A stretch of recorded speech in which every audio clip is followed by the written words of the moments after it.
आज हम बात करेंगे तुर्की में बड़े पैमाने पर हैंडीक्राफ्ट का बिजनेस कैसे किया जा सकता है, इसका क्या तरीकाकार है। हमारे साथ हैं अली अकबर साहब। अस्सलाम वालेकुम सर, क्या हाल है? वालेकुम अस्सलाम कलीमुल्लाह। मैं ठीक हूँ, आपका क्या हाल है? अल्हम्दुलिल्लाह सर, मैं भी ठीक हूँ। सर आप हमें बताएं कि तुर्की में बड़े पैमाने पर हैंडीक्राफ्ट का बिजनेस कैसे किया जा सकता है, इसका क्या पोटेंशियल है। जी कलीमुल्लाह, बहुत अच्छा टॉपिक है। बहुत शुक्रिया सर। आप जब देखते हैं टर्की को कि टर्की में हैंडीक्राफ्ट बिजनेस है या फिर एंटीक बिजनेस जिसे हम कहते हैं, डिफरेंट हैंडमेड प्रोडक्ट्स है, इसका बिजनेस जो है वो इसका क्या स्कोप है और पोटेंशियल है। तो आप इस बात को समझें कि टर्की सालाना तकरीबन 6.2 बिलियन यूएस डॉलर यानी 6.2 अरब डॉलर की हैंडीक्राफ्ट की एक्सपोर्ट करता है। ये बहुत बड़ी एक्सपोर्ट है जो 6.2 अरब डॉलर की एक्सपोर्ट हो रही है। और इसमें आप ये देखें 70% जो टर्की के अंदर हैंडीक्राफ्ट बनता है, हैंडमेड प्रोडक्ट्स बनती हैं, इसका 70% एक्सपोर्ट होता है। 30% जो है वो वहाँ पर यूज़ होता है, 70% एक्सपोर्ट होता है। इतनी बड़े लेवल पर इतनी बड़ी एक्सपोर्ट की वजह क्या है कि टर्की में तकरीबन 6 करोड़ टूरिस्ट पूरी दुनिया से आता है। और ये जो भी टूरिस्ट आता है वो टर्की से कोई ना कोई प्रोडक्ट लेकर जाता है। या तो वो बखलवा लेकर जाता है, या टर्की के हैंड मेड रग्स लेकर जाता है, कालीन लेकर जाता है, या वो टर्की की जो है शीशे की बनी हुई डिफरेंट टाइल्स या डिफरेंट शीशे की बने हुए पोटर्स या जो डिफरेंट बने हुए बर्तन जो है वो लेके जाता है। टर्की में तकरीबन सैकड़ों साल से, यानी कि आप 100 200 300 साल पहले की सल्तनत उस्मानिया से आप बात करते हैं, तो टर्की में जो है कलर्ड ग्लास जो होता है इसकी इंडस्ट्री बहुत तेज़ी से ग्रो की। और तब से लेकर अब तक जो है कलर्ड ग्लास की जो ग्लास मेकिंग इंडस्ट्री है वो बहुत ज़्यादा। और फिर टर्की के जो हैंड मेड रग्स हैं और कालीन हैं उनका पूरी दुनिया में कोई नेमुल बदल नहीं, कोई उनका जो मुतबादल नहीं है। अब वो पूरी दुनिया में बहुत ज़्यादा फेमस है। तो जो भी टूरिस्ट आता है टर्की के अंदर वो कुछ ना कुछ लेके जाता है। इनमें से कुछ चीज़ें जैसे हम बात करते हैं, मिनिएचर क्राफ्ट्स हैं, ये टर्की की बहुत ज़्यादा फेमस हैं। फिर सिरामिक्स जो टर्की के अंदर बनता है वो पूरी दुनिया में उसकी बहुत ज़्यादा डिमांड है। उसके अलावा वुड क्राफ्ट्स आ जाते हैं।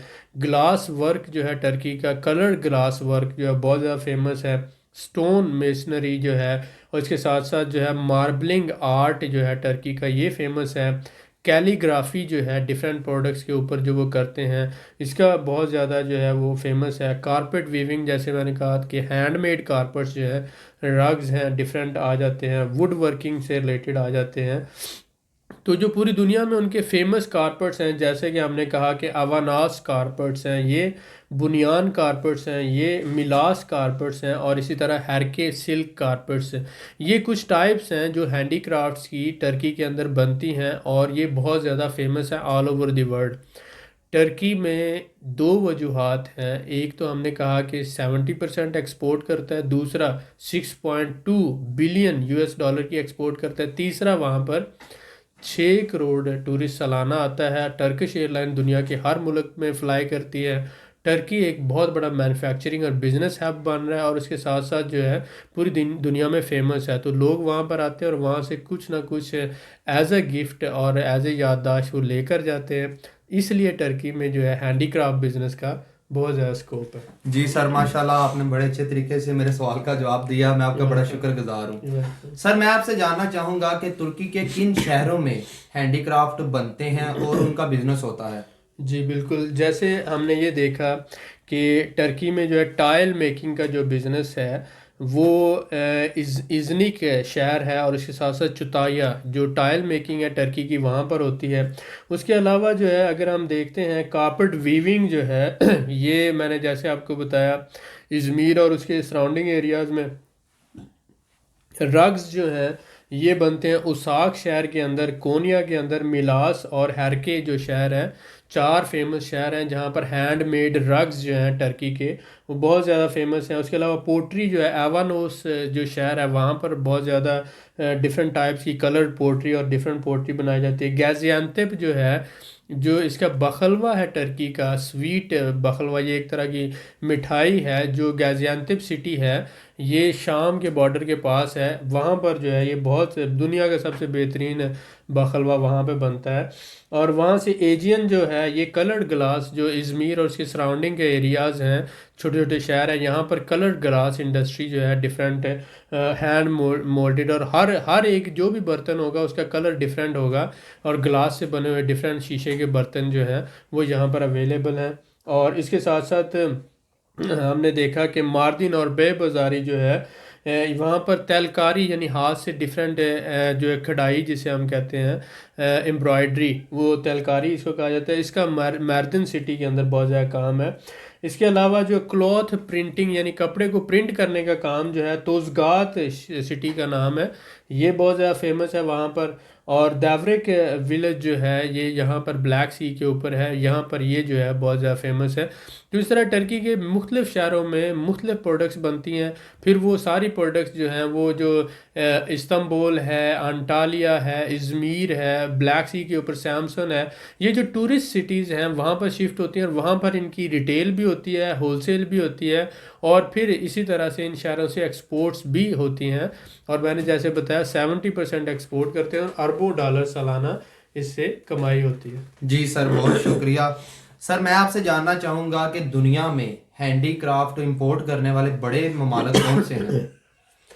देखें, बेसिकली जो हैंडीक्राफ्ट है ये कोई इंडिविजुअल जो कंट्रीज़ हैं जी सर। जहाँ पर ज़्यादातर टूरिस्ट आते हैं उन कंट्रीज़ में हैंडीक्राफ्ट का ज़्यादा बिजनेस होता है। जी सर, तो बिल्कुल ठीक है। इसलिए हम कहते हैं कि इंपोर्टर जो कंट्रीज़ हैं वो हम लेते हैं यहाँ पर कि जर्मनी है, फ्रांस है, यूके है, स्पेन, नीदरलैंड है, जापान, हांगकांग और यूएसए।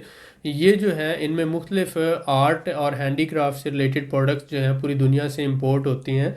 यूरोप के अंदर जर्मनी, फ्रांस, यूके है, स्पेन है, नीदरलैंड है, और इसी तरह जापान आ जाता है, हांगकांग है और अमेरिका है। क्योंकि इन ये डेवलप कंट्रीज़ हैं, यहाँ पर जो है हाथ से काम करने वाले लोग बहुत कम हैं। ज़्यादातर एशियन और third world countries, second world countries के अंदर लोग हाथ से काम डिफरेंट प्रोडक्ट्स बनाते हैं, और हैंडमेड प्रोडक्ट्स जो होती हैं उनकी पूरी दुनिया में बहुत ज़्यादा डिमांड होती है। तो फिर ये डेवलप कंट्रीज़ जो हैं ये हैंडमेड प्रोडक्ट्स इंपोर्ट करते हैं। जी सर, बिल्कुल ठीक हो गया, बहुत शुक्रिया। सर मैं आपसे जानना चाहूँगा कि दुनिया में हैंडीक्राफ्ट के जो एक्सपोर्टर ममालिक हैं बड़े, वो कौन से हैं? जी बिल्कुल, उसमें जब हम बात करते हैं तो सबसे पहले चाइना आता है, चाइना के बाद फिर वियतनाम है, और वियतनाम के बाद इंडिया आ जाता है, फिर हैती है, और फिर पाकिस्तान है। तो China, Vietnam, India, Haiti, Pakistan, और इसी तरह से इंडोनेशिया है, श्रीलंका है, फिलिपाइन है। अगर आप इन कंट्रीज़ की लिस्ट को देखें तो चाइना को छोड़कर सारे कंट्रीज़ आप समझ रहे हैं, वियतनाम है, इंडिया है, पाकिस्तान है, हैती है, इंडोनेशिया है, श्रीलंका है, फिलिपाइन है। तो ये सारे जो है थर्ड वर्ल्ड कंट्रीज़ हैं मोस्टली, और यहाँ पर लोग जो है बहुत ज़्यादा तादाद में हाथ से चीज़ें बनाते हैं। वो बैग्स हो सकते हैं, वो रग्स हो सकते हैं, वो डिफरेंट वुड की बनी हुई चीज़ें हैं, वो इसी तरह से जो है वो सिल्वर की बनी हुई या फिर इसी तरह ब्रॉन्ज की बनी हुई प्रोडक्ट्स हो सकती हैं। तो ये जो सारी प्रोडक्ट्स हैं ये हाथों से बनाई जाती हैं और फिर जो है फर्स्ट वर्ल्ड कंट्रीज़ को एक्सपोर्ट की जाती हैं। जी सर, माशाल्लाह, बहुत शुक्रिया। सर जैसा कि आपने जिक्र किया प्रोडक्ट के हवाले से, जी तो जी मैं आपसे जानना चाहूँगा कि हैंडीक्राफ्ट की कौन कौन सी किस्में हैं जिनका बिजनेस तुर्की में किया जा सकता है? जी, इसमें आप ये देखें कि पाकिस्तान जैसे पाकिस्तान से वुडन प्रोडक्ट्स जो हैं जी वो सर। लकड़ी मुख्तलिफ शीशम की लकड़ी पाकिस्तान में पाई जाती है, और वहाँ से उसकी टोकरियाँ लकड़ी की बनती हैं। मुख्तलिफ जो है क्लॉक्स, वॉल क्लॉक बनते ऐसा ही है सर, बिल्कुल। हैं। इसी तरह से स्टोन वर्क है, कैमल स्टोन जो ये आ जाता है हमारे पास बोन, उसकी जो है डिफरेंट जी हैंडीक्राफ्ट है। सर, बिल्कुल। I am sorry. कोई बात नहीं सर। तो ये जो वुड की आ जाती हैं डिफरेंट प्रोडक्ट्स हैं, कैमल बोन से बनी हुई प्रोडक्ट्स हैं, और इसके साथ साथ जो है हमारे पास मेटल जो है उसकी बनी हुई प्रोडक्ट्स हैं। तो ये पाकिस्तान ये सारी चीज़ें एक्सपोर्ट करता है। उसके अलावा हाथों से बने हुए कालीन जो हैं वो भी एक्सपोर्ट होते हैं। जी सर। तो इसी तरह से टर्की के अंदर भी डिफरेंट टाइप्स हैं। जैसे मैंने आपको कहा कि टर्की में जो है 4-5 बहुत फेमस प्रोडक्ट्स हैं। जी सर। जैसे टर्की से जो रग्स हैं यानी कालीन जिसे हम कहते हैं, वो रग्स बने हुए होते हैं, इनको दीवारों पे भी लटकाया जाता है, हैंडमेड रग्स होते हैं। जी सर। और इसके साथ साथ टर्की के अंदर जो है मैंने आपको बताया कि ये जो है पोट्री और इसके साथ साथ बखलवा स्वीट्स हैं और ग्लास से बनी हुई डिफरेंट प्रोडक्ट्स हैं, और इसी तरह से कॉपर और सिल्वर से बनी हुई डिफरेंट प्रोडक्ट्स जो है जैसे इस्तंबुल है, इज़मीर है, बुरसा है, और इसी ट्रैबज़ोन है, गाज़ियान्तब है। इन इलाकों में कॉपर और सिल्वर की डिफरेंट प्रोडक्ट्स हैं। तो पाकिस्तान में भी कॉपर से बहुत सी जो है और सिल्वर से बहुत सी प्रोडक्ट्स बनाई जाती हैं। इसी तरह से टाइल जो है, डिफरेंट कलर टाइल जो होती हैं, जो फैंसी टाइल्स होती हैं वो आ जाती हैं। तो इसी तरह हमने कहा कि वुड वुड क्राफ्ट आ जाते हैं, स्टोन क्राफ्ट आ जाते हैं, और साथ ही साथ मेटल क्राफ्ट आ जाते हैं। तो ये मेटल से बनी हुई, लकड़ी से बनी हुई और पत्थर से बनी हुई मुख्तलिफ जो हैंड कार्व्ड और मशीन जो है, यानी सेमी मशीन उस पर काम होता है, जी और सर। ये स्किल्ड कारीगर जो बनाते हैं। तो जैसे चनियोट का इलाका है, वहाँ पर हैंड क्राफ्ट हैंडी क्राफ्ट जो है, यानी हाथों से वो जो फर्नीचर के ऊपर नक्शो निगार करते हैं। जी सर इसी तरह बिल्कुल। सरगोदा के करीब सिला वाली का इलाका है, वहाँ पर जो है इसी तरह मुल्तान की जो है स्टोन, उसकी जो है कैमल की बनी हुई डिफरेंट प्रोडक्ट्स हैं, वो बहुत पूरी दुनिया में फेमस हैं। तो इसी तरह से जो है तुर्की के अंदर भी जो है वुड क्राफ्ट है आ जाते हैं, उसके साथ साथ ये कालीन आ जाते हैं, जी सर। स्वीट्स आ जाती हैं, कलर्ड जो ग्लास प्रोडक्ट्स आ जाती हैं, मिनिएचर आ जाता है। तो मुख्तलिफ टाइप्स हैं जो मुख्तलिफ शहरों से, हर शहर की अपनी खसूसियत है। और फिर जबरदस्त है टर्की से, सर। तो मैं ये कहता हूँ कि अगर टर्की के साथ पाकिस्तान को मिलाकर आप देखें तो पाकिस्तान एक बड़ा हैंडीक्राफ्ट का, पाकिस्तान में बहुत ज़्यादा पोटेंशियल है। जैसे मैंने आपको बताया, मुल्तान है, उसकी अपनी हैंडीक्राफ्ट्स हैं, जी सर सिला वाली की अपनी हैंडीक्राफ्ट्स हैं, लाहौर बिल्कुल। की अपनी हैंडीक्राफ्ट्स हैं। और इसी तरह से हम देखते हैं कि नमक की बनी हुई जो है, नमक से खेवड़ा की कान से जो है वो नमक के लैंप बनाए हुए हैं, टेबल हैं, स्लैब्स हैं, मुख्तलिफ चीज़ें हैं। इसी तरह से जो है पत्थर से डिफरेंट जो है वो प्रोडक्ट्स बनाए। बिल्कुल सर तो ऐसा ही है। पाकिस्तान क्योंकि एक बड़ा टूरिस्ट कंट्री नहीं है, जी इसलिए सर। ये सारी प्रोडक्ट्स को हम इंपोर्ट कर सकते हैं टर्की में, और टर्की में बड़े पैमाने पर अपना हैंडीक्राफ्ट का बिजनेस कर सकते हैं। जी सर तो बिल्कुल मैं ऐसा ये ही है। समझता हूँ कि हमारे बिजनेसमैन जो हैं इससे बहुत ज़्यादा फ़ायदा उठा सकते हैं, और हमारे लोग, तो वो पाकिस्तान से ये प्रोडक्ट्स इंपोर्ट करें टर्की में।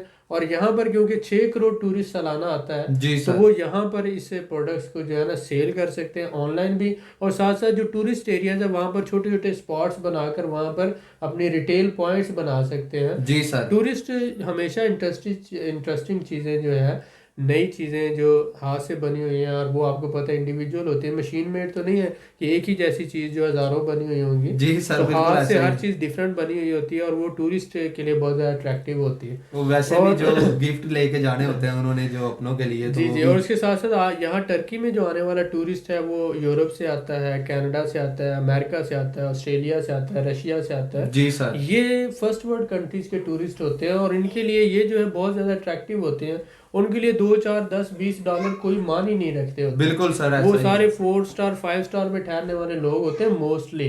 जी और सर जो बाकी मुल्कों से भी आते हैं वो रिच लोग आते हैं। तो इसलिए ये जो 10 20 डॉलर की जो कोई प्रोडक्ट खरीदना है उनके लिए कोई मान ही नहीं रखता। लेकिन ये अगर आपको 3 डॉलर की पाकिस्तान से आगे 5 डॉलर की पड़ी है, जी और सर। आप उसे 10 या 12 डॉलर की सेल कर रहे हैं, और दिन में आपने 100 200 पीसेस सेल कर लिए हैं जी सर। एज ए छोटे से सेल पॉइंट पर भी, तो आप ये समझ सकते हैं कि एक आम बंदे के लिए ये कितना अच्छा बिजनेस हो सकता है। वो महीने का अगर 2 से 3 हज़ार डॉलर कमा लेता है इसमें। बिल्कुल सर तो जबरदस्त जो है बंदा उसके लिए। जॉबलेस है, जो बंदे के पास कोई काम नहीं है, तो वो अपना छोटा सा सेल पॉइंट बनाकर अगर 3 4 हज़ार डॉलर महीने का निकाल ले, जी तो सर मेरे बिल्कुल। ख्याल में उसके लिए बहुत अच्छा है। और किसी भी टूरिस्ट पॉइंट पे ये बड़ी आसानी से पॉसिबल है। जी सर बिल्कुल ऐसा लेकिन ही है। इसको प्रॉपर स्टडी करके, प्रॉपर मेहनत के साथ काम करने की ज़रूरत है। और उसको प्रॉपर आप जो है सिला वाली को विज़िट करें, मुल्तान को करें, लाहौर को करें, जो जहाँ पर ये प्रोडक्ट्स तैयार हो रही हैं वहाँ से आप फिर वहाँ से एक मुनासिब कीमत में थोड़े से मंगवा कर 400 500 पीस मंगवाएं। और बिल्कुल फिर सर। उन टूरिस्ट एरियाज में छोटा सा स्टॉल रेंट पे लेकर आप वहाँ पर अपना एक सेल पॉइंट बनाएं और वहाँ पर सेल करना शुरू कर दें। साथ जो दूसरी शॉप्स सेल कर रही हैं हैंडीक्राफ्ट, जी उनको सर होलसेल भी दें और अपना रिटेल भी करें। बिल्कुल ठीक तो हो ये गया इस सर। तरह से ये बिज़नेस जो है वो बड़ी आसानी से किया जा सकता है। इसका स्कोप भी है और इसमें पोटेंशियल भी है। जी सर माशाल्लाह बहुत शुक्रिया सर। जैसा कि आपने अभी जो है ऑनलाइन का भी जिक्र किया था, जी जी तो मैं आपसे जानना चाहूँगा कि क्या तुर्की में हैंडीक्राफ्ट का बिजनेस ऑनलाइन किया जा सकता है? जी, डेफिनेटली 8 से ज़्यादा जो है डिफरेंट साइट्स हैं टर्की में, जी सर जहाँ पर आप जो है फ्री अपनी प्रोडक्ट्स को जो है उनकी पिक्चर लगाकर आप सेल कर सकते हैं। बिल्कुल ठीक हो गया तो सर। इसीलिए बहुत से लोग जो है टर्की के बहुत से लोग हैंडीक्राफ्ट बाय करते हैं अपने घरों में रखने के लिए। अपना जो है टर्की के लोगों की बाइंग पावर बहुत अच्छी है। जी सर तो बिल्कुल ठीक पाकिस्तान है। की निस्बत पर कैपिटा 2 गुना ज़्यादा है उनका। जी सर। तो इसलिए आप ऑनलाइन हैंडीक्राफ्ट मंगवाते हैं, या वहाँ से भी कुछ आप परचेज कर सकते हैं डिफरेंट सिटीज़ से, जी सर। और उनको आप साथ ही साथ ऑनलाइन करें, साथ साथ अपना रिटेल करें और होलसेल करें। ये बहुत अच्छा एक बिजनेस पोटेंशियल। जी सर बिल्कुल ऐसा ही है, बहुत शुक्रिया। सर मैं आपसे जानना चाहूँगा कि अगर कोई हमारा भाई पाकिस्तान से हैंडीक्राफ्ट इंपोर्ट करके तुर्की में बिजनेस करता है जी तो सर। वो किस तरह से ये काम कर सकता है? डेफिनेटली ये एक बहुत अच्छा सवाल है। बहुत शुक्रिया सर। तो इसमें मैं सारा सम अप करूंगा कि आप तीन तरह से ये काम कर सकते हैं। पहले तो ये है कि आप पाकिस्तान की हैंडीक्राफ्ट इंडस्ट्री को समझें। मुल्तान में कौन से हैंडीक्राफ्ट बनते हैं, सिला वाली के अंदर कौन से बनते हैं, चनियोट के अंदर कौन से बनते हैं, कराची में कौन से बनते हैं, नमक के कौन से हैंडीक्राफ्ट हैं और पत्थर के कौन से हैंडीक्राफ्ट हैं, उसके अलावा जो कैमल बोन है उससे कौन से हैंडीक्राफ्ट बनते हैं, लकड़ी के कौन से हैंडीक्राफ्ट हैं, शीशम की लकड़ी के कौन से हैंडीक्राफ्ट हैं।